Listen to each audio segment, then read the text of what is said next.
Hi, welcome to Dish by RMU Culinary, a weekly installment where we show you delicious food. My name is Chef Brad with the Institute of Culinary Arts at Robert Morris University in downtown Chicago.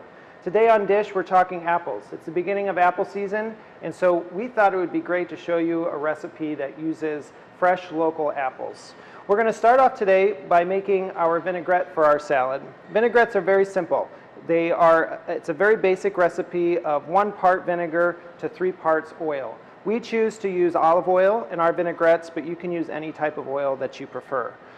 We're going to add in a few tablespoons of apple cider vinegar, a tablespoon of lemon juice, and for sweetness and just to help cut some of the acidity, we've got a few tablespoons of pure maple syrup.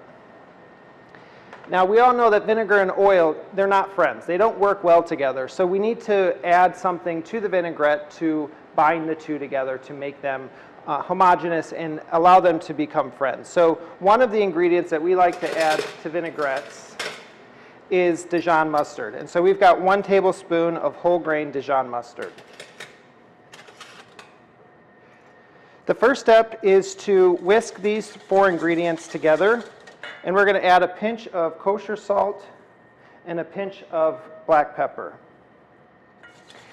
When you're making a vinaigrette, it's very important that you don't just dump the olive oil into the vinaigrette, because that's going to not allow the two to come together into one smooth, complete mixture. So when you're making a vinaigrette, it's important to slowly introduce the olive oil into the vinegar and mustard and maple syrup mixture.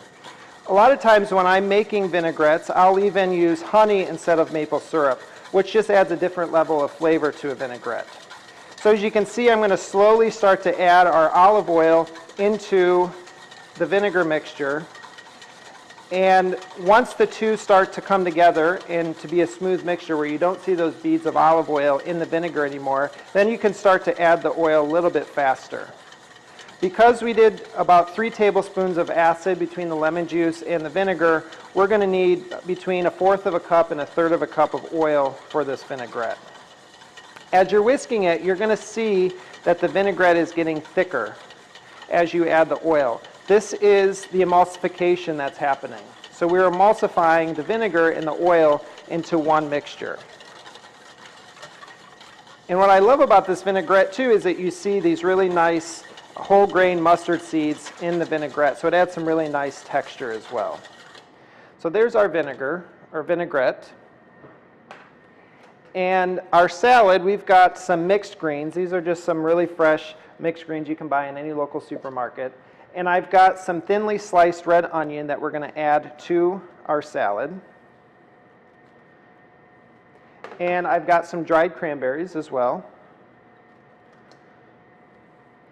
And then what I've been doing is I've toasted some pecans.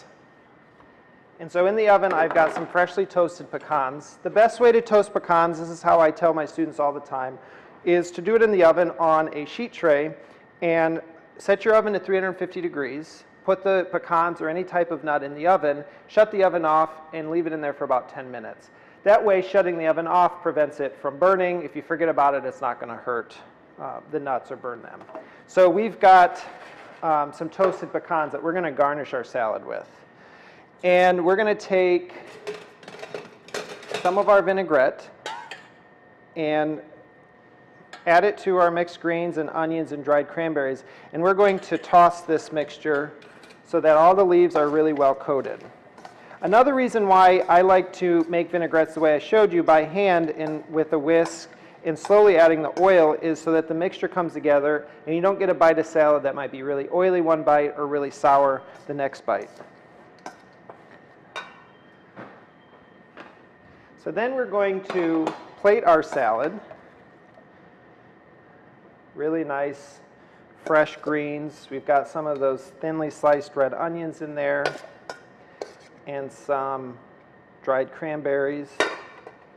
We can top it with a little bit more of those dried cranberries, a few of the pecans.